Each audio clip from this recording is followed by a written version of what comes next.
హరే కృష్ణ. అందరికీ కూడా మన తెలుగు గీత కార్యక్రమానికి స్వాగతం అండి. కార్యక్రమం మొదలు పెట్టే ముందు ఇస్కాన్ శేషాద్రిపురం అధిష్టాన దేవతలైనటువంటి శ్రీ శ్రీ జగన్నాథుడు, బలదేవ, సుభద్ర మహారాణి, రాధా బెంగళూరు ఈశ్వర్, లక్ష్మీ నరసింహస్వామి, గౌరనితాయ్, పరశురామ్ భగవాన్ కి జై. ప్రార్థనలు. ఓం అజ్ఞానతిమిరాంధస్య జ్ఞానాంజనాశలాకయా చక్షురున్మిళితం యేన తస్మై శ్రీ గురవే నమః. శ్రీ చైతన్యమను నమో ఓం విష్ణుపాదాయ కృష్ణ పృష్ఠాయ భూతలే శ్రీమతే భక్తి వేదాంత స్వామి నితి నామినే. నమస్తే సరస్వతీ దేవే గౌరవాణి ప్రచారిణే నిర్విశేష శూన్యవాది పాశ్చాత్య దేశతారిణే. జయ శ్రీ కృష్ణ చైతన్య ప్రభు నిత్యానంద శ్రీ అద్వైత గదాధర శ్రీవాసాది గౌర భక్త వృంద. హరే కృష్ణ కృష్ణ కృష్ణ హరే హరే, హరే రామ రామ రామ హరే హరే.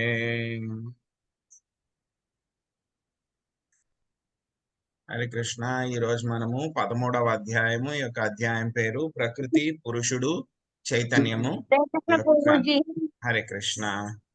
సో ఈ యొక్క అధ్యాయం నుంచి ఈరోజు మనము 13, 14 2 శ్లోకాలు కూడా నేర్చుకోవడానికి ప్రయత్నిద్దాము.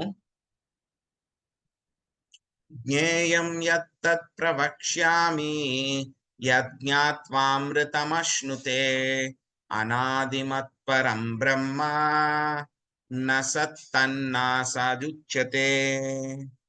దేనిని తెలుసుకొనుట ద్వారా నీవు అమృతత్వమును ఆస్వాదింపగలవో అట్టి తెలియదగిన దానిని నేను వివరింతును.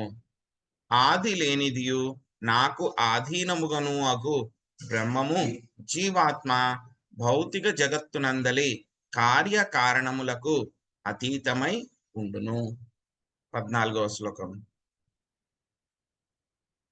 సర్వత ప్రాణిపాదం తత్సర్వతోక్షి శిరోముఖం సర్వత శృతిమల్లోకే సర్వమావృత్య తిష్టతి.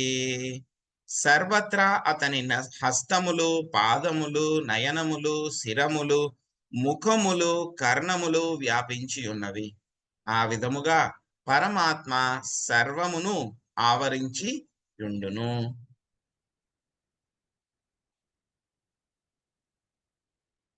హరే కృష్ణ. సో ఈ యొక్క అధ్యాయము ప్రకృతి పురుషుడు చైతన్యం అనేటువంటి ఈ యొక్క అధ్యాయంలో మనము నిన్నటి శ్లోకంలో జ్ఞానం అంటే ఏమిటి, జ్ఞానానికి ఉన్నటువంటి 20 విషయాలు ఏమేమి ఉన్నాయి ఆ యొక్క జ్ఞానంలోను అనేటువంటి వాటి గురించి అంతా కూడా నిన్న మనం తెలుసుకున్నాం. సో ఈ రోజు మనము జ్ఞేయము అనేటువంటిది ఏమిటి అని తెలుసుకోవడానికి ప్రయత్నిద్దాం. ఈ యొక్క జ్ఞేయము అని అంటే కనుక నోవబుల్. నోవబుల్ అంటే ఏంటి? తెలుసుకోదగినది. ఏం తెలుసుకోవాలి? సో అర్జునుడు అడిగినటువంటి 6 ప్రశ్నల్లో ఒక ప్రశ్న ఏమిటి? జ్ఞానం జ్ఞేయం. జ్ఞేయం అంటే ఏమిటి? Object of knowledge. మనం చాలా జ్ఞానాన్ని అంతా కూడా మనం సంపాదిస్తూ ఉంటాం రోజు మన జ్ఞానేంద్రియాల ద్వారా. కళ్ళు, ముక్కు, చెవులు, నాలుక, చర్మము, వీటంటి ద్వారా ఏం చేస్తూ ఉంటాం? మన జ్ఞానం, ఇన్ఫర్మేషన్ అంతా కూడా గ్యాదర్ చేస్తూ ఉంటాం. సో కానీ ఈ విధంగా కలెక్ట్ చేసిన, గ్యాదర్ చేసిన, తీసుకొచ్చుకున్న ఇన్ఫర్మేషన్ అంతా కూడా దాని యొక్క ఉద్దేశ్యం ఏమిటి? ఆ జ్ఞానం ద్వారా మనం ఏమి పొందాలి, దేన్ని తెలుసుకోవాలి ఆ జ్ఞానం ద్వారా అంటే కనుక దానికి మనకి ఈ యొక్క 13వ శ్లోకం నుంచి మొత్తం మనకి ఈ యొక్క 18వ శ్లోకం దాకా జ్ఞేయం గురించి చెప్తారన్నమాట స్వామి. జ్ఞేయం గురించి చెప్తారు. ఏమిటి జ్ఞేయం అంటే ఏమిటి? దేని గురించి తెలుసుకోవాలి మనము అంటే కనుక స్వామి చెప్తున్నారు మనకి మొదటి శ్లోకంలో. సో ఏంటిది? 2 రకాలైనటువంటి విషయాల్ని మనం తెలుసుకోవాలి. సో ఒకటి ఏమిటి? ఆత్మ, ఇంకొకటి పరమాత్మ. వీళ్ళిద్దరు గురించి కూడా మనము తెలుసుకోవాలి. దాన్ని ఏమంటారు? జ్ఞేయం, తెలుసుకోదగినటువంటి విషయము. ఏమిటది? ఆత్మ ఒకటి, రెండవది పరమాత్మ. ఈ యొక్క 13వ శ్లోకంలో ఆత్మ గురించి చెప్పారు మనకి. ఆ తర్వాత 14వ శ్లోకం నుంచి 18వ శ్లోకం దాకా మనకి పరమాత్మ గురించి స్వామి మనకి వివరిస్తారనమాట.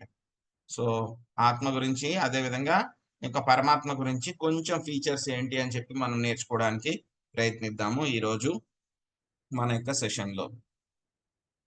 సో ఏంటి? సో ముందుగా మనం ఏం తెలుసుకోవాలి? ఆత్మ గురించి తెలుసుకోవాలి. సో ఆత్మ గురించి మళ్ళీ మనకు వచ్చింది కదండి 2వ అధ్యాయంలోను. సో 2వ అధ్యాయంలో మనకి స్వామి చెప్పారు ఆల్రెడీ, ఈ యొక్క జీవాత్మ అనేటువంటిది ఎప్పుడు కూడా ఎటర్నల్, సత్ అంటే కనుక ఎటర్నల్, ఎప్పుడు కూడా శాశ్వతంగానే ఉంటుంది. ఈ యొక్క జీవుడు ఎప్పుడైతే కనుక ఈ భౌతిక ప్రపంచంలోకి వచ్చాడు అనేటువంటిది ఎవరు కూడా ట్రేస్ చేయలేరు, వెనక్కి ఎవరు కూడా ట్రేస్ చేయలేరు. అదే విధంగా జీవుడికి పుట్టుక ఎప్పుడు ఉంది అనేటువంటి విషయం కూడా ఎవరు కూడా చెప్పలేరు. జీవుడు ఎప్పుడు పరమాత్మ నుంచి వచ్చారు ఆయన అనేటువంటి విషయం కూడా ఎవ్వరు కూడా చెప్పలేరు, ట్రేస్ చేయలేరు. అంటే దానికి చరిత్ర లేదు. అందుకే ఏమన్నారు? జీవుని కూడాను అనాది అని చెప్పేసి చెప్పడం జరిగింది అనమాట. హిస్టరీ ఏమీ లేదు. అదే విధంగా జీవుడికి జన్మ అనేటువంటిది కూడా లేదు అనడానికి మనకి చెప్పారు భగవద్గీతలో, కథోపనిషత్తులో కూడా చెప్పారు. నజాయతే మృతే వా కదాచిన్. సో జీవుడికి ఎప్పటికీ కూడా జననం అనేటువంటిది లేదు, మరణము అనేటువంటిది కూడా లేదు. సో ఈ యొక్క విషయాలు మొత్తం జీవాత్మ గురించి యొక్క విషయాలన్నీ కూడా మనం ఇంతకు ముందు కూడా తెలుసుకున్నాం మనం. సో ఒకటి మనము ఆత్మ గురించి తెలుసుకోవాలన్నమాట. రెండవది ప్రభుపాద్ గారు చెప్తున్నారు. ఏం చెప్తున్నారు మనకి? రెండవ వ్యక్తి ఎవరు తెలుసుకోవాల్సినటువంటి ఆయన? రెండవది సూపర్ సోల్, పరబ్రహ్మ, పరమాత్మ. ఆయన గురించి మనము తెలుసుకోవాలన్నమాట. సో మనకి శ్వేతస్వర ఉపనిషత్తులో వస్తుందన్నమాట. ఒకే శరీరంలో ఆత్మ పరమాత్మ ఇద్దరు కూడా నివసిస్తూ ఉంటారు. ఒకే చెట్టు పైన ఇద్దరు కూడా నివసిస్తూ ఉంటారు. సో ఏం చేస్తూ ఉంటాడు? ఆత్మ ఆ చెట్టుకు ఉన్నటువంటి ఫలాలని అనుభవించడానికి ప్రయత్నిస్తూ ఉంటాడు ఒక పక్షి. రెండో పక్షి ఏం చేస్తుంది అంటే కనుక ఆత్మతో పాటే ఉంటుంది, ఆ చెట్టులో వేరే పక్షితో పాటే ఉంటుంది. కానీ ఈ రెండో పక్షి ఏంటంటే కనుక ఆ చెట్టుకు ఉన్నటువంటి పళ్ళు ఏవి కూడా అది తినదనమాట. కానీ ఏం చేస్తుంది? ఈ యొక్క రెండవ పక్షి ఏం చేస్తుంది అని చెప్పి చూస్తూ ఉంటుంది. ఎప్పుడు కూడా దానితో పాటే ఉంటుంది. అలాగే మనకున్నటువంటి యొక్క శరీరంలో కూడా రెండు రకాలైనటువంటి జీవులు ఉంటారు. ఒకటి ఆత్మ, రెండవది పరమాత్మ. సో యొక్క ఆత్మ ఏం చేస్తూ ఉంటుంది? క్షేత్రం, ఇక శరీరం అంటే క్షేత్రం కాబట్టి ఈ యొక్క క్షేత్రం ద్వారా ఆ యొక్క కర్మ ఫలాలు ఏవైతే వస్తున్నాయో వాటిలన్నిటినీ కూడా అనుభవించడానికి ప్రయత్నిస్తుంటుంది ఆత్మ. కానీ పరమాత్మ ఏం చేస్తూ ఉంటాడు? ఉపదృష్టానుమంతాచ అనుమంతాచ. సో ఏదైతే కనుక జీవుడు చేస్తూ ఉన్నాడో అవన్నీ కూడా చూస్తూ ఉంటాడు ఆయన. ఇంకొకటి ఏం చేస్తూ ఉంటాడు? ఆయన అనుమతిస్తూ ఉంటాడు. ఆయన పర్మిషన్ లేనిదే జీవుడు ఏమీ చెయ్యలేడు. సో ప్రతి చిన్నదానికి కూడా ఆయన యొక్క పర్మిషన్ కావాలన్నమాట. సో ఆయన పరమాత్మ కింద మనతో పాటు మన భౌతిక దేహంలో ఉన్నా సరే ఆయన ప్రకృతి త్రిగుణాలకి పూర్తిగా అధిపతి. ప్రకృతి త్రిగుణాలు, అదేవిధంగా యొక్క భౌతిక ప్రకృతి అంతా కూడా ఆయన యొక్క నియంత్రణలోనే ఉంది. సో ఇదే విషయాన్ని మనకి శృతి శాస్త్రాల్లో కూడా చెప్పడం జరిగింది అనమాట. సో ఈయన్నే మనం ఏమని చెప్పుకున్నాం ఇంతకు ముందు? క్షేత్రజ్ఞ, ప్రధాన క్షేత్రపతి గుణేశ. ఆయన ఏంటి? క్షేత్రజ్ఞుడు, ప్రధాన క్షేత్రజ్ఞుడు. ఇంకొకటి గుణేశ, గుణాలకన్నింటికి కూడా ఆయన అధిపతి అని చెప్పి మనకి చెప్తున్నారు. సో అదే విధంగా మనకి శృతి శాస్త్రంలో కూడా ఇంకొకటి కూడా చెప్తున్నారు. ఏం చెప్తున్నారు? దాసభూతో హరిరేవ నాణ్యస్యైవ కదాచన. సో ఏంటి దీని యొక్క అర్థం ఏమిటి? యొక్క స్మృతిలో చెప్పినటువంటి అర్థం ఏమిటి అంటే కనుక ఈ యొక్క జీవులందరూ కూడా ఆ యొక్క భగవంతుని యొక్క సేవకులు. జీవులందరూ కూడా భగవంతుని యొక్క సేవకులు. We are all his servants అన్నమాట. సో చైతన్య మహాప్రభు కూడా ఇదే విషయాన్ని మనకు చెప్పారు. ఏం చెప్పారు ఆయన? ఏకల ఈశ్వర కృష్ణ, ఒకే ఒక్క ఈశ్వరుడు, నియామకుడు, కంట్రోలర్ ఎవరు? కృష్ణుడు. ఆరసభ భృత్య, ఎవరైతే ఉన్నారో మిగతా వాళ్ళందరూ కూడా ఎవరంట? ఆయన యొక్క సేవకులు, లేకపోతే ఆయన యొక్క సేవకుల యొక్క సేవకులు, లేకపోతే గనక ఆయన యొక్క సేవకుల సేవకుల యొక్క సేవకులు. ఇదే జీవుడి యొక్క నిజమైనటువంటి స్థితి. జీవేర స్వరూప హోయ్ కృష్ణేర నిత్య దాస్. జీవుని యొక్క స్వరూపం ఏమిటి? నిజమైనటువంటి స్వరూపము కృష్ణుడి యొక్క నిత్య దాసుడు. సో అది కూడా డైరెక్ట్ గా దాసుడు అవ్వకపోవచ్చు, ఆయన యొక్క దాసుల యొక్క దాసులు అవ్వచ్చు, దాసుల యొక్క దాసులు అవ్వచ్చు, దాసుల యొక్క దాసులు అవ్వచ్చు. దాన్ని కూడా ఏం చెప్పారు? గోపీభృత పద కమలయోర్ దాస దాసాను దాస. ఆ శ్రీకృష్ణ భగవానుడి యొక్క గొప్ప భక్తురాళ్ళైనటువంటి గోపికల యొక్క దాసుల యొక్క దాసుల యొక్క దాసుడిని నేను. చైతన్య మహాప్రభు ఈ యొక్క విషయాన్ని చెప్పారనమాట మనకి. సో ఇక్కడ మనకి యొక్క భగవంతుడు ఎవరు అంటే కనుక ఆయన ఆనంద బ్రహ్మ. సో అప్పుడు కూడా జీవుడు ఎప్పుడు కూడా యొక్క ఆత్మ స్ఫులింగం ఏదైతే ఉందో భగవంతుని యొక్క అంశ. అంశ ఎప్పుడు కూడా భగవంతుడితోటి సమానము కాదు. ఈ అంశ అనేటువంటిది ఎప్పుడు కూడా ఎలా ఉంటుంది? ఆ యొక్క గుణాలు అంటే కనుక క్వాలిటేటివ్ పరంగా భగవంతుడితోటి సమానంగా ఉంటుంది, కానీ ఎప్పుడు కూడా భగవంతుడితోటి సమానం అవ్వదు. అందుకే ఆయన ఏమన్నారు? ఆనంద బ్రహ్మ. జీవుడు ఎప్పుడు కూడా ఆనంద బ్రహ్మ అవ్వలేడు, పరమాత్మతోటి సమానంగా అవ్వలేడు అన్నమాట. సో తర్వాత మనకి ఏం చెప్తున్నారు? ఇక 14వ శ్లోకం నుంచి మనకి యొక్క పరమాత్మ గురించి చెప్తున్నారు. ఏం చెప్తున్నారు మనకి 14వ శ్లోకంలో? సర్వత్రా అతని హస్తములు, పాదములు, నయనములు, శిరములు, ముఖములు, కర్ణములు వ్యాపించి ఉన్నవి. ఎక్కడున్నాయంటే ప్రతి చోట ఆయన యొక్క చేతులు, అదేవిధంగా ఆయన యొక్క పాదాలు, ఆయన యొక్క కళ్ళు, ఆయన యొక్క ముఖాలు, ఆయన యొక్క శిరము తలలు, అదేవిధంగా చెవులు ప్రతి చోట కూడా వ్యాపించి ఉన్నాయన్నమాట. సో ఆ విధంగా పరమాత్మ మొత్తం అంతా కూడా ఆయన వ్యాపించి ఉన్నారు. సో ఇదంతా కూడా జనరల్ గా ఏం చెప్తారు? యొక్క మనం చూస్తే గనక 11వ అధ్యాయంలో స్వామి విశ్వరూప దర్శనంలో చెప్పినటువంటి విధంగానే ఉంది. అక్కడ అర్జునుడు కూడా ఇదే విషయాన్ని చెప్పాడు అక్కడ. సో ఎక్కడ చూసినా సరే ఆయన యొక్క అద్భుతమైనటువంటి ముఖాలు, కాళ్ళు, చేతులు, శిరములు, ముఖములు, కర్ణములు, అదే విధంగా ఆయన యొక్క హస్తాలు ఎక్కడ చూసినా చాలా దేదీప్యమానంగానే ఉంది. ఒకవైపే కాదు, ఆకాశం అంతా కూడా నిండిపోయింది, ఎక్కడా కూడా ఒక గ్యాప్ అనేటువంటిదే లేదు అని చెప్పి అర్జునుడు చెప్పారు. సో అటువంటి విషయాన్ని మళ్ళీ స్వామి ఇక్కడ పరమాత్మ ఫీచర్ కింద ఆయన చెప్తున్నారనమాట. సో ఏమని చెప్తారంటే కనుక కొంతమంది మాయావాదులు ఈ యొక్క శ్లోకాన్ని వాళ్ళు ఏమంటారు? జీవుడే పరమాత్మ, జీవుడే పరమాత్మ, పరమాత్మకి జీవుడికి తేడా లేదు కాబట్టి జీవుడు కూడా ప్రతి చోట చాలి. కానీ ఒక విషయాన్ని అర్థం చేసుకోవాలి. జీవ సర్వత్ర గతః, జీవుడు ప్రతి చోట కూడా ఉంటాడు, కానీ పరమాత్మతోటి మనం కంపేర్ చేసుకోవాలి. జీవుడు ఉంటాడు అంటే కనుక జీవుడు ఒక చోట ఉంటాడు. అందరి జీవులు మొత్తం భగవంతుని యొక్క సృష్టిలో అన్ని చోట్ల కూడా ఉంటారు. సర్వగతః అన్ని చోట్ల కూడా ఉంటారు.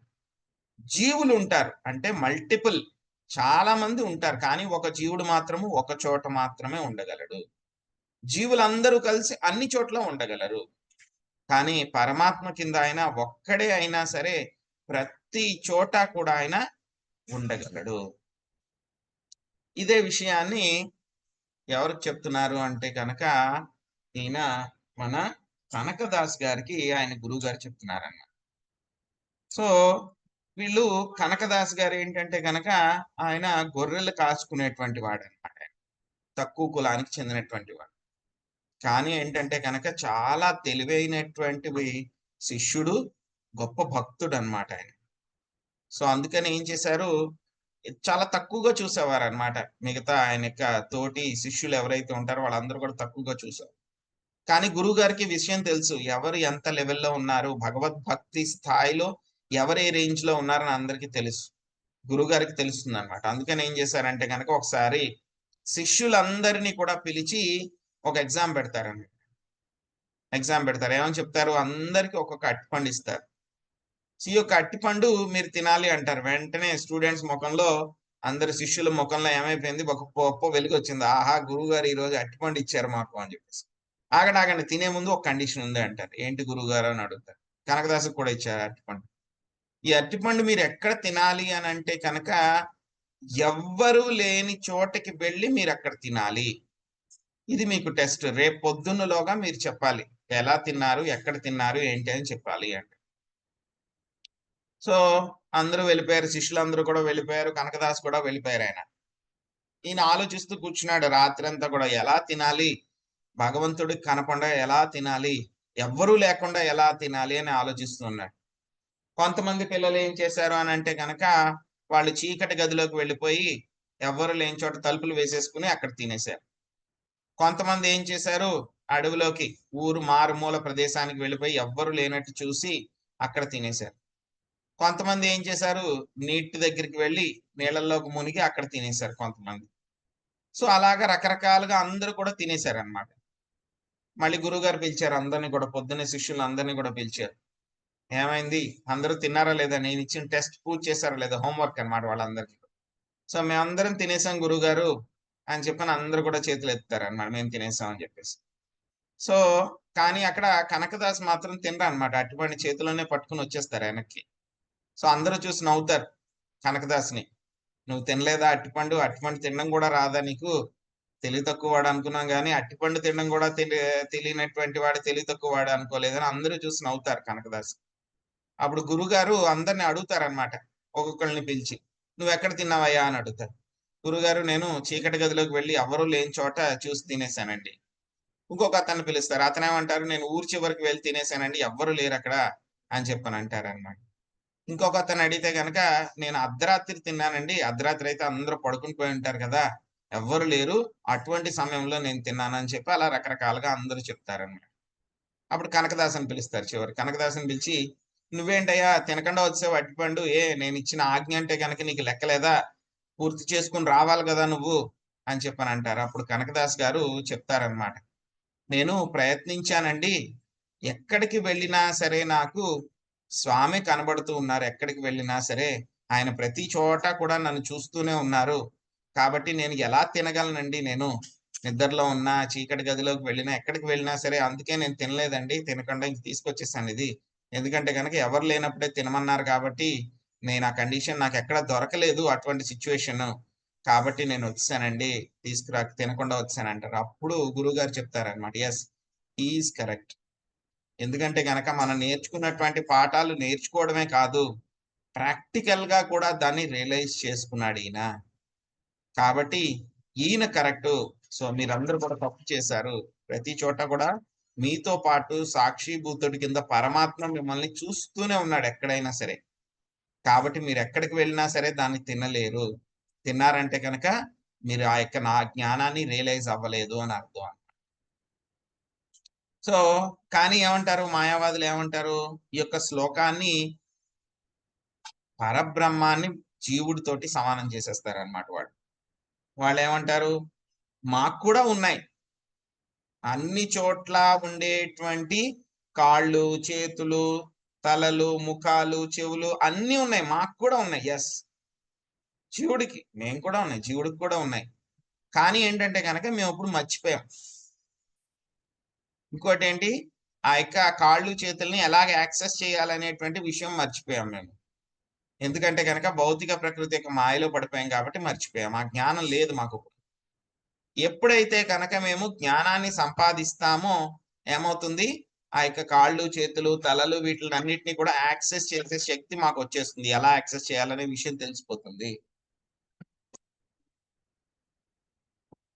యాక్సెస్ చేయాలనే విషయం ఎలాగ తెలిసిపోతుంది. అప్పుడు మేము కూడా, మాకు కూడా ఈ యొక్క తలలు, చేతులు, కళ్ళు ఇవన్నీ కూడా వచ్చేస్తాయి అంటారనమాట. సో కానీ ఏంటంటే ఇది చాలా మూర్ఖపు సమాధానం అన్నమాట. ఎందుకంటే ఎప్పుడైతే కనుక భగవంతుడు అంటే కనుక ఏమిటి, సర్వనియామకుడు, అందరినీ కూడా నియంత్రించగలగాలి. నువ్వు భగవంతుడైతే కనుక నువ్వు కూడా అందరినీ నియంత్రించగలగాలి.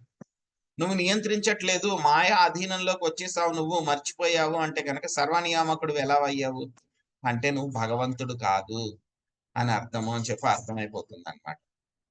సో కాబట్టి వీళ్ళేమంటారు ఇంకా భగవంతుడికి కళ్ళు లేవు, నిరాకారం అన్నమాట. శూన్యం.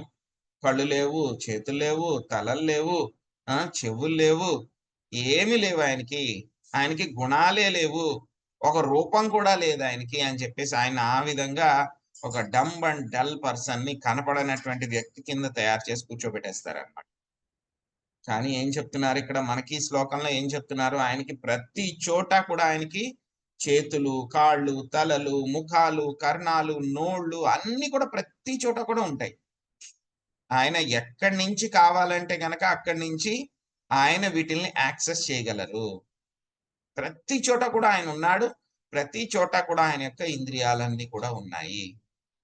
సో గోలోక ఏవ నివసత్యఖిలాత్మభూతో. ఆయన ఎక్కడుంటాడు? ఆయన గోలోక బృందావనంలో ఉంటాడు. అయినా సరే ఎలా ఉంటాడు? మళ్ళీ మన పక్కనే కూడా ఉంటాడు ఆయన. అదేంటండి, ఒక వ్యక్తి అమెరికాలో ఉన్నాడు అని అంటే కనుక ఏంటి, అమెరికాలోనే ఉన్నట్టు, ఇండియాలో ఉన్నట్టు కాదు కదా. ఒక వ్యక్తి ఇండియాలో ఉన్నట్టు అంటే కనుక అమెరికాలో లేనట్టు, చైనాలో లేనట్టు, ఎక్కడా లేనట్టు. కానీ మీరేమంటున్నారు? ఆయన్ని గోలోక బృందావనంలో ఉన్నారు అని అంటున్నారు. మరి ఆయన ఎలా సాధ్యము? నాతో పాటే ఉన్నారు అని అంటే కనుక సాధ్యము. అదే ఆయన యొక్క శక్తి, అచింత్య. ఆయన యొక్క శక్తి ఆ విధంగా ఉంటుంది. సో మనందరం కూడా ఏం చేస్తుంటాం? మనము చూసాం, మనం 9వ అధ్యాయంలో స్వామి మనకి అష్యూరెన్స్ ఇచ్చారు. ఏమిచ్చారు? పత్రం పుష్పం ఫలం తోయం యో మేద్భక్త్యా ప్రయచ్చతి తదహం భక్త్యుపహృతం అశ్నామి ప్రయతాత్మనః. ఏం చెప్పారు? పత్రమైన, పుష్పమైన, ఫలమైనా సరే, నేను ఏది ఇచ్చినా సరే నేను తీసుకుంటాను అని అన్నారు. అందరికీ చెప్పారు అది, అర్జునుడికి ఒక్కడికి చెప్పలేదు. అంటే ఆయన ఏంటి? మన ఇంట్లో పెట్టినా సరే తీసుకుంటారు, పక్కింట్లో పెట్టినా తీసుకుంటారు, పొరుగురులో పెట్టినా తీసుకుంటారు, ఏ రాష్ట్రంలో పెట్టినా, దేశంలో పెట్టినా, ప్రపంచంలో ఎక్కడికి పెట్టినా సరే, మీరు విమానంలో ఉండి అక్కడి నుంచి పెట్టినా సరే ఆయన తీసుకుంటారు. సో అంటే ఆయన యొక్క చేతులు, ముఖాలు, శిరాలు, కర్ణాలు ఇవన్నీ కూడా తీసుకుంటారు. కానీ ఏమంటారు మిగతా వాళ్ళు?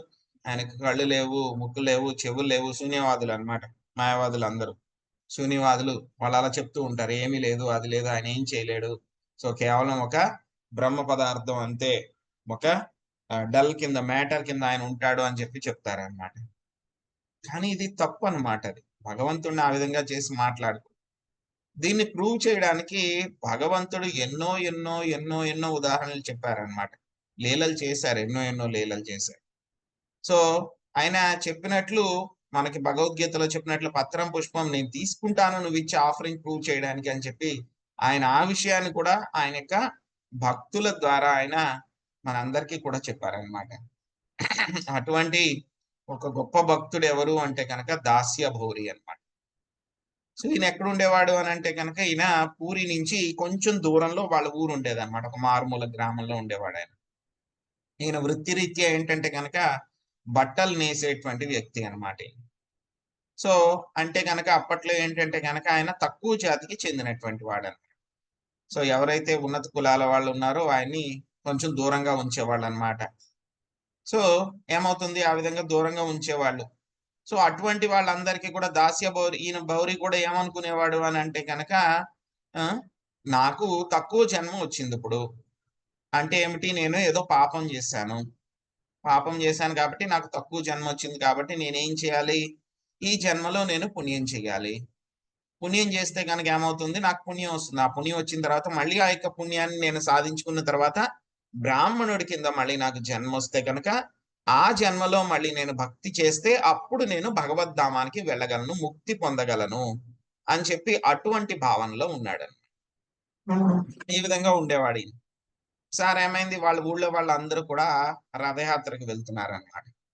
సో ఈయన కూడా ఏంటి, నేను వెళ్తాను రథయాత్రకి అని చెప్పి దాసిబౌరి రథయాత్రకు వెళ్తాడు. వెళ్ళిన తర్వాత ఏమవుతుంది, అక్కడ రథయాత్ర మీద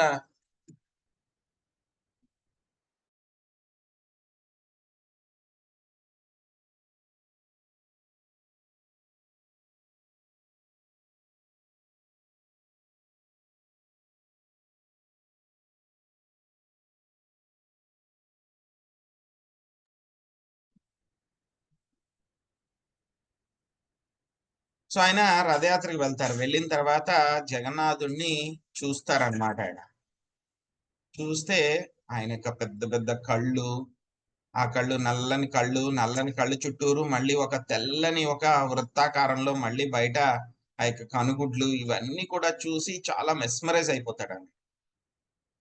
చాలా మెస్మరైజ్ అయిపోతాడండి.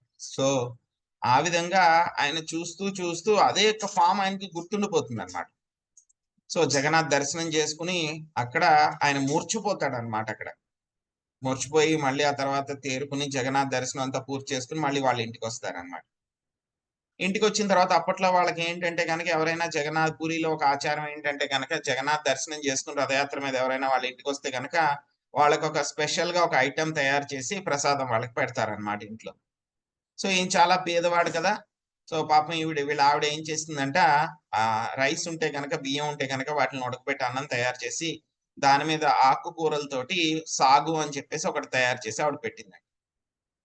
సో పెట్టినప్పుడు ఏమైంది, ఆయనకి ఒక గుండ్రని పళ్ళెంలో అన్నం పెట్టి అన్నం మధ్యలో ఈ యొక్క సాగు పెట్టిందంట ఆవిడ. సో ఈయన జగన్నాథ్ గురించి ఆలోచిస్తూ ఉన్నాడు కదా ఈయన బౌరి. సో చూస్తూ చూస్తూ ఆయన ప్లేట్ లోకి తినడానికి అని చెప్పి ఇలా చూశాడంట. చూస్తే కనుక ఏం కనపడింది ఆయనకి, పళ్ళెం కనపడింది. పళ్ళెంలో గుండ్రంగా ఉంది పళ్ళెం అది. సో దాంట్లో తెల్లగా ఉంది అన్నం. దాని మధ్యలో ఏం కనపడింది, ఆకుకూర కనపడింది. మనం అయితే కనుక ఏం చేస్తాం, వెంటనే కలుపుకుని తినేస్తాం. సో ఆయన ఏం చేశాడు, అందులో చూస్తే కనుక అది ఎలా ఉంది అంటే కనుక జగన్నాథ్ కళ్ళులాగా ఉంది అది. సో తెల్లగా ఉంది ఆయన యొక్క కళ్ళు, మధ్యలో సాగు ఏమో గుండ్రంగా ఆయన నల్లని గుడ్డులాగా ఉందని చెప్పి చూస్తాడు. చూసి వెంటనే ఆయన గంతులేసేస్తూ ఉంటాడు అనమాట, డాన్స్ చేస్తూ ఉంటారు, జై జగన్నాథ్ జై జగన్నాథ్ జై జగన్నాథ్ అని చెప్పేసి. సో వీళ్ళ ఆవిడకి వెంటనే భయం వేస్తుంది అనమాట. ఏంటి మొత్తం ఇల్లంతా తిరుగుతున్నాడు, గంతులేస్తున్నాడు, తినమంటే కనుక తినట్లేదు. ఎవరైనా రథయాత్రకి వెళ్ళొచ్చాడు కదా, అక్కడ ఎవరైనా ఏమన్నా క్షుద్ర శక్తులు ఏమన్నా ఇంకేమన్నా చేసేసినయ్యా ఏంటి, ఎవరైనా ఏమన్నా మంత్రాలు ఏమైనా చేస్తారా అని చెప్పి పాపం ఆవిడ భయపడిపోయిందంట. వాళ్ళ ఆవిడ భయపడిపోయి వెంటనే ఊళ్ళో వాళ్ళందరినీ కూడా పిలిచిందంట ఆవిడ. ఇలా చూడండి ఇలా గంతులేస్తున్నాడు, ఇది ఇది అని చెప్పేసి. అందరూ వచ్చి అతని దగ్గర అడిగారంట, ఏంటయ్యా నువ్వు ఎందుకు ఇలా గంతులేస్తున్నావు, ఏమైంది అది అంటే, జై జగన్నాథ్ జై జగన్నాథ్ అంటూనే ఉన్నాడు. సో ఎందుకు గంతులేస్తున్నావు నువ్వు అని అంటే కనుక అప్పుడు చెప్తాడనమాట. చివరికి కూర్చోబెట్టి, బాబు ఒక్క నిమిషం ఆగు చేద్దిగానిలే అని చెప్పి కూర్చోబెట్టి, ఏంటి కారణం అంటే కనుక, అదిగో చూడండి ఆ ప్లేట్ లోను జగన్నాథ్ ఉన్నారు, ఆయన కళ్ళు ఉన్నాయి, తెల్లగా అన్నం ఉంది, అన్నంలో సాగు ఉంది, అవన్నీ చెప్పలేదు ఆయన. జగన్నాథ్ కళ్ళు కనబడుతూ ఉన్నాయి, జగన్నాథ్ కళ్ళు కనబడుతుంటే నన్ను తినమంటే నేను ఎలా తిన్ను అని చెప్పానంట. అప్పుడు ఆ పెద్దలు ఎవరో ఒకళ్ళు ఉంటారు కదా ఊళ్ళో, వాళ్ళందరూ కూడా పిలిచారంట. అలా అని పిలిచి, నువ్వేం లేదమ్మా ఆ మధ్యలో అవి ఉంది కదా ఆకుకూర లాంటివి సాగు ఉంది కదా, దాన్ని తీసి పక్కన పెట్టేసి అతనికి పెట్టు, అతను తినేస్తాడులే అని చెప్పని అంటారు. సో ఆవిడ ఏం చేసింది, ఆ సాగు తీసి పక్కన పెట్టేసి ఉత్తి రైస్ ఒకటి తీసుకొచ్చి ఆవిడకి ఇస్తుంది. ఆయన వెంటనే తినేస్తాడు. సో ఈ విధంగా ఏమైపోయింది, ఊళ్ళో అందరికి కూడా ఈయన ఫేమస్ అయిపోయాడు అనమాట. సో బోరి ఇలా చేశాడు, ఆ రోజు ఇలా జరిగింది, జగన్నాథ్ కళ్ళు చూడగలిగాడు అని చెప్పేసి. సో ఈ విధంగా జగన్నాథ్ గురించి ఎప్పుడు కూడా తలుచుకుంటూ ఉండేవాడు అన్నమాట. ఒకసారి ఏమవుతుందంటే గనక ఈయన బౌరికి కల్లో జగన్నాథ స్వామి దర్శనం ఇస్తారండి. దర్శనం ఇచ్చి, సో ఏం కావాలి నీకు కోరుకో అని చెప్పని అడుగుతారనమాట. సో అప్పుడు ఆయన చెప్తారనమాట, స్వామి నాకు ఎటువంటి కోరికలు లేవు, ఏమీ లేవు. మీ యొక్క భక్తి బాగా చేయగలిగేటువంటి చేయాల్సేలాగా చూడు. ఇంకొకటి ఏంటంటే గనక నేను ఎప్పుడైనా సరే నీకు ఏదైనా అర్పిస్తే గనక ఫిజికల్ గా, భౌతికంగా ఏదైనా అర్పిస్తే గనక దయచేసి మీరు దాన్ని స్వీకరించండి స్వామి అని చెప్పని అంటారనమాట. అప్పుడు జగన్నాథ్ ఎస్ నేను స్వీకరిస్తానులే అని అంటారు. సో కల అయిపోతుంది. ఈయన మామూలుగా తిన పని అంతా కూడా తిని చేసుకుంటూ ఉంటాడు. సో ఒకరోజు ఏమవుతుందంటే గనక ఈయన ఒక చక్కని బట్ట నేస్తాడనమాట ఈయన. చాలా మంచి బట్ట నేస్తాడనమాట. యాక్చువల్‌గా ఆ బట్ట ఆయన అమ్మితే గనక వచ్చేటువంటి డబ్బులతోటి ఆయన, ఆయనకి ఇంట్లో కావాల్సినటువంటి ఆహార పదార్థాలు, చాలా బీదవాడనమాట ఆయన. అవన్నీ కూడా కొనుక్కోవాలాయన. సో ఆ బట్ట ఇవ్వడానికి ఎవరి దగ్గరికంటే ఒక బ్రాహ్మణుడి దగ్గరికి వెళ్తాడనమాట. సో వెళ్లి ఆయనకి ఇస్తాడు. ఎళ్ళేటప్పుడు చూస్తాడనమాట, ఆ బ్రాహ్మణుల ఇంట్లో కొబ్బరి చెట్టు కనబడుతుంది. ఆ కొబ్బరి చెట్టుకి ఒక మంచి కొబ్బరికాయ ఉంటుందన్నమాట. సో చూస్తాడన్నమాట ఆ కొబ్బరికాయ. నాకిది కావాలి. ఆయనకొక ఆలోచనొస్తుంది. ఈ కొబ్బరికాయ నేను జగన్నాథ్‌కి ఇస్తే గనక చాలా బాగుంటుంది గదా అని ఒక ఆలోచనొస్తుందన్నమాట. సో ఆ బ్రాహ్మణుడిని అడుగుతారు, "ఏవండీ ఈ చెట్టు కొబ్బరికాయలు చాలా బాగున్నాయి. నాకివ్వండి. నేను జగన్నాథ్‌కి నేను అర్పిస్తాను" అని చెప్పనంటారన్నమాట. సో అప్పుడు ఆయనకి చాలా దురాశపరుడన్నమాట. ఆయన ఏమంటాడు, యాక్చువల్ గా కొబ్బరికాయ యొక్క వెల చాలా తక్కువ ఉంటుంది. ఆయన నేసి తీసుకొచ్చినటువంటి బట్ట ఖరీదు చాలా ఎక్కువ ఉంటుంది అనమాట. సో కావాలంటే గనక ఆ కొబ్బరికాయ ఇచ్చి ఇంకా కొంచెం బట్ట కూడా ఇవ్వాలి. కానీ వీడు ఇష్టపడుతున్నాడు కదా, కాబట్టి ఎక్కువ రేట్ చెప్దాంలే అని చెప్పని అనుకుని ఏం చేస్తాడు, ఆ కొబ్బరికాయ యొక్క బట్ట రెండు సమానం అంటారు. వెంటనే ఆలోచించకుండా ఏం చేస్తాడు, ఆయన దాసిబోరు ఇచ్చేసి ఆ కొబ్బరికాయ తీసేసుకుంటాడు. సో తన దగ్గర డబ్బులు లేకపోయినాయి అనమాట. సో అక్కడ కొంతమంది అదే సమయంలో పూరికి వెళ్తూ ఉంటారు. వెళ్తూ ఉంటే కనుక వాళ్ళకి ఇచ్చేస్తాడనమాట. ఈయన ఇచ్చేసి చెప్తాడనమాట, ఈ కొబ్బరికాయ జగన్నాథ్కి ఇవ్వండి, జగన్నాథ్కి ఇచ్చి ఆయన తీసుకుంటే కనుక చెప్పండి ఇలాగా, దాస్యబౌరి కొబ్బరికాయ మీకోసం పంపించాడు, దయచేసి తీసుకోండి అని చెప్పండి జగన్నాథ్కి. జగన్నాథ్ కనుక మీ చేతిలోంచి కొబ్బరికాయ తీసుకుంటే కనుక మీరు ఇచ్చేయండి, లేకపోతే కనుక కొబ్బరికాయ వెనక్కి తీసుకుని వచ్చేసేయండి అంటాడు. సో అక్కడ ఉన్నటువంటి వ్యక్తి ఎవరైతే ఆ బ్రాహ్మణుడు వెళ్తున్నారో, ఇంకొక బ్రాహ్మణుడు అనమాట, ఆయన వెళ్తున్నారో ఆయన నవ్వుతాడు అనమాట. సో ఏంటి జగన్నాథ్కి ఇవ్వడం ఏంటి, ఆయన సొంతంగా చేయి పెట్టి తీసుకోవడం ఏంటి, ఇదేదో వింతగా ఉంది, లేకపోతే వెనక్కి తీసుకొచ్చేయాలా అని చెప్పాను. కానీ ఏంటంటే ఆయన హడావుడిలో ఉంటాడు ఇంకా. సో వెళ్ళిపోతున్నారు అందరూ కూడా, ఈయన కూడా వెళ్ళాలన్నమాట. ఇంకా టైం లేదు ఆ డిస్కషన్ అంతా కూడా చేయడానికి. ఓకే ఓకేలే అని చెప్పేసి ఆ కొబ్బరికాయ తీసుకుని ఆయన బ్యాగ్ లో పెట్టుకుని వెళ్ళిపోతారు, పూరి వెళ్ళిపోతారు. పూరి వెళ్ళిపోయి జగన్నాథ్ దర్శనం అంతా కూడా అయిపోతుంది. అంతా చేసుకున్న తర్వాత ఆయన బ్యాగ్ లో ఉన్న కొబ్బరికాయ గుర్తొస్తుంది అనమాట. గుర్తొస్తే, ఓ దాస్యబౌరి ఇమ్మన్నాడు కదా జగన్నాథ్ కి, సో మరి ఇమ్మన్నప్పుడు నేను నా ప్రయత్న లోపం నేను ఉండకూడదు, జగన్నాథ్ తీసుకుంటారో లేదో నాకు తెలియదుగా, మరి ఏమో ఇమ్మన్నాడు కాబట్టి ఇద్దాంలే, ట్రై చేద్దాం అని చెప్పేసి ఆయన కొబ్బరికాయ తీసి ఇలా పైకి పెట్టి ఆ యొక్క గరుడ స్తంభం దగ్గర నుంచి, కొంతమంది గరుడ స్తంభం అంటారు, కొంతమంది అరుణ స్తంభం అంటారు, ఆ స్తంభం దగ్గర నుంచి ఆయన కొబ్బరికాయ పెట్టి, జగన్నాథ్ ఇలాగ దాస్య బౌరి మీకోసం పంపించారు ఈ యొక్క కొబ్బరికాయ, దయచేసి తీసుకోండి అని చెప్పని అంటారు. ఆయనకి నమ్మకం లేదు, కానీ ఏంటంటే దాస్యబౌరి చెప్పమన్నాడు కాబట్టి ఆయన చెప్పారు అన్నమాట. వెంటనే జగన్నాథ రత్న సింహాసనం దగ్గర నుంచి మందిరంలోంచి ఒక పెద్ద చెయ్యి వచ్చిందంట. చాలా లావుగా ఉన్న చెయ్యి అన్నమాట, ఏనుగు తొండం అంత ఉంది అనమాట. సో అంత పెద్ద చెయ్య, దానికి చుట్టూరు ఆ కంకణాలు అవన్నీ కూడా ఉండి, ఆ పెద్ద చెయ్య ఆ గుడి లోపల నుంచి వచ్చి ఈయన దగ్గర ఉన్న కొబ్బరికాయ తీసుకుని మళ్ళీ ఆ చెయ్యి వెనక్కి వెళ్ళిపోయింది. ఆయనే కాదు, అక్కడ ఉన్నటువంటి వాళ్ళందరూ కూడా చూసారనమాట, ఇలాగ ఒక చెయ్యి వచ్చింది, చెయ్యి వచ్చి మొత్తం తీసుకుని వెళ్ళిపోయింది ఆ కొబ్బరికాయ అని చెప్పేసి. అందరూ కూడా ఆశ్చర్యపోతారనమాట. ఇలా జరిగింది అని చెప్పి తర్వాత దాస్యబౌరికి చెప్తారనమాట. వెళ్ళి ఇలా జగన్నాథ్ నువ్వు ఇచ్చిన కొబ్బరికాయ తీసేసుకున్నాడు అయ్యా ఆయన, లోపల నుంచి వచ్చిందని చెప్పారు. అక్కడ ఉన్న పాండాలు వీళ్ళందరూ కొంతమంది చూశారు అది, కానీ కొంతమంది చూడలేదన్నమాట. వాళ్ళకి నమ్మకం లేదు ఇంకా. ఇలా జరిగింది, జగన్నాథ్ ఇలా కొబ్బరికాయ తీసుకున్నారు అని అంటే కనుక ఏదో వీళ్ళు భ్రమపడ్డుంటారు అని అనుకున్నారన్నమాట. ఇంకొకసారి ఏమైంది అంటే కనుక ఈ యొక్క ఎండాకాలం వచ్చిందనమాట. అప్పుడు ఎండాకాలంలో ఏం దొరుకుతాయి మనకి స్పెషల్, మామిడి పళ్ళు దొరుకుతాయి. ఇక దాస్యబౌరికి ఒక మంచి మామిడి పళ్ళు దొరుకుతాయి అనమాట. వెంటనే అనుకుంటాడు, నా జగన్నాథ్కి ఇస్తే గనక బాగుంటుంది ఇది అని చెప్పని అనుకుంటాడు అనమాట. ఒక్క నిమిషం అండి.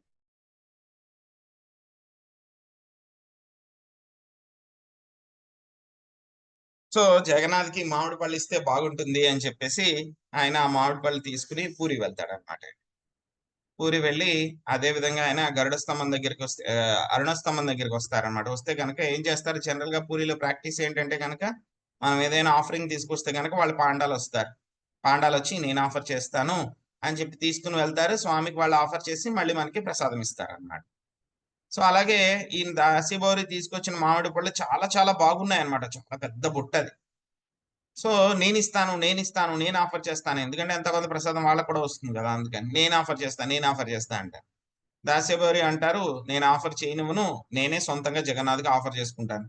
అవునా, నువ్వు సొంతంగా ఆఫర్ చేస్తావు, ఎలా చేస్తావు, చెయ్యి, మేము చూస్తాం అంటారు అనమాట. అప్పుడు ఏం చేస్తారంటే కనుక దాస్యబౌరి ఒక్కొక్క మామిడి పండు తీస్తారనమాట. తీసి ఇలా జగన్నాథ్కి పెడతారు. జగన్నాథ ఈ మామిడి పండు తీసుకో అంటారు. చెయ్యి వస్తుంది, ఆ మామిడి పండు మాయమైపోతుంది. మళ్ళీ ఇంకో మామిడి పండు తీస్తారు, అది కూడా పెడతారు, అది కూడా మాయమైపోతుంది. మళ్ళీ ఇంకొకటి తీస్తారు. అలా మొత్తం బుట్టలో ఉన్న మామిడి పళ్ళు అన్ని కూడా ఎక్కడ ఇదంతా జరుగుతుంది, అరుణస్తంభం దగ్గర, గుడికి బయట జరుగుతుంది అనమాట. సో ఒక్కొక్క మామిడి పండు తీయడం, ఆయన ఇలా పైకి చూపించడం, ఆ మామిడి పండు టక్ మన మాయమైపోవడం, అలాగే మామిడి పళ్ళు అన్ని అయిపోతాయి బుట్టలోని అన్ని కూడా. సో అనుకుంటారనమాట ఈ పాండాస్, వీడేదో మాయలు చేస్తున్నాడు, సో అందుకే ఇలా మామిడి పళ్ళు అన్ని కూడా మాయమైపోతున్నాయి అని చెప్పంటారు. ఏమైనా ఈ మామిడి పళ్ళు అంటే కనుక జగన్నాథ్ తీసేసుకున్నారు అని చెప్పంటారు దాసేవారు. అవునా, తీసేసుకున్నారా జగన్నాథ్, సో ఆయన తినడం, మరి ఆయన తీసుకున్నారు తినేస్తుంటారు అని చెప్పి అంటారు అనమాట. అప్పుడు వీళ్ళకి అనుమానం వస్తుంది, గబగబా లోపలికి గుళ్ళోకి పరిగెట్టుకుని వెళ్ళి చూస్తారనమాట. చూస్తే కనుక జగన్నాథ్ గుడి లోపల రత్నసింహాసనం దగ్గర దాస్యభౌరి ఏవైతే కనుక మామిడి పళ్ళు ఇచ్చారో ఆ మామిడి పళ్ళ యొక్క టెంకలు తొక్కలు అవన్నీ కూడా అక్కడే పడేసి ఉన్నాయి అనమాట, అటు ఇటు చెల్లాచెదరు. ఇంకా ఆయన మూతికి కూడా మామిడి పండు రసం అంతా కూడా ఉందంట. సో అప్పుడు చూసి పాండాలకి నమ్మకం కలుగుతుంది అనమాట. ఓ జగన్నాథుడు యొక్క దాస్యభౌరి ఇచ్చినటువంటి యొక్క ఆఫరింగ్ ఏదైతే ఉందో దాన్ని ఆయన స్వీకరించాడు. ఎంత గొప్ప భక్తుడు ఈయన, డైరెక్ట్ గా ఆయన చేతులతో ఇస్తే కనుక జగన్నాథ్ తింటున్నారు ఆయన అని చెప్పేసి వాళ్ళందరూ కూడా యొక్క దాస్యభౌరిని చాలా గొప్ప భక్తుడి కింద గౌరవిస్తారన్నమాట. సో గొప్ప డివోటీస్ యొక్క లెవెల్కి ఆయన వెళ్ళిపోతారనమాట యొక్క దాస్యభౌరి అన్నమాట. సో అలాగా ఈ యొక్క వృత్తాంతం ద్వారా ఏం తెలుస్తుంది మనకి అంటే కనుక అన్ని చోట్ల కూడా చూడండి, వీళ్ళు చెప్తారు శూన్యవాదులు ఏం చెప్తారు, ఆయనకి కళ్ళు లేవు, చెవులు లేవు, ముక్కు లేవు అంటారు. మరి ఆయనకి చెవులు లేకపోతే కనుక దాస్యభౌరి చెప్పినప్పుడు దయచేసి ఒక మ్యాంగో తీసుకోండి, మామిడిపళ్ళు తీసుకోండి అని చెప్తే కనుక మరి ఎలాగ వినపడింది ఆయనకి? ఓకే, వినబడింది ఆయనకి. ఆయన తీసుకోవాలనుకున్నాడు. తీసుకోవాలి అంటే కనుక ఆయన చేయి పెట్టాడు కదా, ఆయన చేయి పెట్టే తీసుకున్నాడు. ఆయన అంటే చేతులు లేవా? పోనీ చేయి పెట్టిన తర్వాత మళ్ళీ ఆయనకి ఎక్కడ మామిడి పండు ఉందని చెప్పి తెలియాలి అంటే కనుక కళ్ళు ఉండాలి కదా, కళ్ళు ఉన్నాయి ఆయనకి. సో మళ్ళీ తర్వాత ఏమైంది, ఆయనకి నోరు లేదా? నోటి ద్వారా ఆయన నాలుక ద్వారా మొత్తం మామిడి పళ్ళు అంతా కూడా తీసుకుని ఆయన తిన్నారు మొత్తం అంతా కూడా. సో వీళ్ళు చెప్పేటువంటిది అనమాట, ఆయనకి ఏమీ లేవు, ఆయనకి ఇంద్రియాలు లేవు, అవి ఇవి అని చెప్పేది చాలా శుద్ధ అబద్ధము. దీన్ని ప్రూవ్ చేయడానికి ఇంకా చరిత్రలో చాలా లీలలు ఉన్నాయన్నమాట స్వామి. సో ఈ యొక్క ఇన్సిడెంట్ ద్వారా, ఈ యొక్క లీల ద్వారా మనకి ఏమర్థం అవుతుంది, మనం కనుక భగవంతుడికి ప్రేమతోటి అర్పిస్తే కనుక మన కంటికి కనపడకపోవచ్చు ప్రతిసారి కూడాను. స్వామి ఆ యొక్క భోగా ఏదైతే ఉందో భోగా స్వీకరిస్తున్నారు అని చెప్పి మన కంటికి కనబడకపోవచ్చు, మనకు తెలియకపోవచ్చు, కానీ మనకి తెలుస్తుంది. ఎలా అంటే గనక ఆ యొక్క ప్రసాదం యొక్క రుచి అన్నమాట. మనం కనుక చాలా శ్రద్ధగా భగవంతుడికి ఆ యొక్క భోగా తయారు చేసి ప్రేమతో అర్పిస్తే కనుక స్వామి స్వీకరిస్తారు. ఆ యొక్క ప్రసాదం యొక్క రుచి ఏదైతే ఉంటుందో ఆ యొక్క రుచి మీరు పంచభక్ష పరమాన్నాలు ప్రసాదం కానటువంటిది పెట్టినా సరే దాని రుచి ముందు దిగదుడిపోయాయి అన్నమాట. అందుకే ఇస్కాన్ టెంపుల్లో చూడండి సింపుల్ గా చేస్తారు, వాళ్ళు కిచిడి చేస్తారు. మన టెంపుల్ కి వెళ్తే పెడతారు కిచిడి, ఏముంటుంది చాలా సింపుల్, కానీ ఎంత రుచిగా ఉంటుంది అది. ఏ ప్రసాదం అయినా సరే, కిచిడి అనే కాదు, ఏ ప్రసాదం అయినా సరే టెంపుల్లో పెట్టేది, ఎందుకంటే భగవంతుడికి అర్పించి ఇచ్చినటువంటి ప్రసాదము, భగవంతుడు తిన్న ప్రసాదము కాబట్టి దానికి అంతటి రుచి వస్తుంది. మన ఇంట్లో కూడా మనం ప్రేమతోటి రెడీ చేసుకుని భగవంతుడికి కనుక మనం ఆఫర్ చేస్తే కనుక ఖచ్చితంగా మనకు కూడా అదే రకమైన రుచి వస్తుంది అనమాట. ఇంకా బయటది ఏది కూడా మీకు తినడానికి ఇష్టపడరు అనమాట, అంతలా ఉంటుంది అనమాట.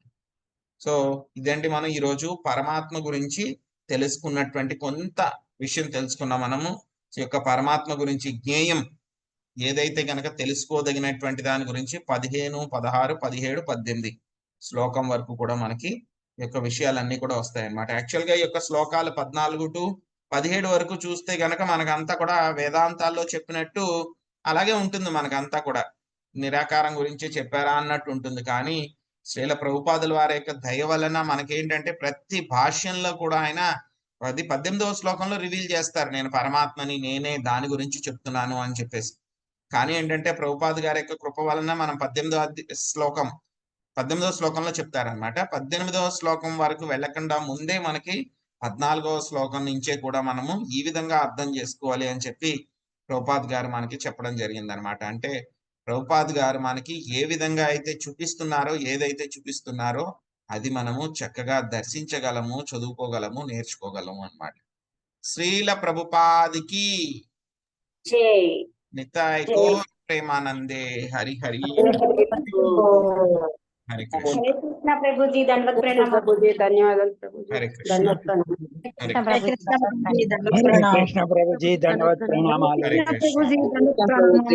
హరే కృష్ణ. కృష్ణ ప్రభుజీ, దండవత్ ప్రణామం. హరే కృష్ణ. హరే కృష్ణ ప్రభుజీ, దండవత్ ప్రణామం. హరే కృష్ణ. హరే కృష్ణ దండవత్ ప్రణామం ప్రభు. హరే కృష్ణ ప్రభుజీ.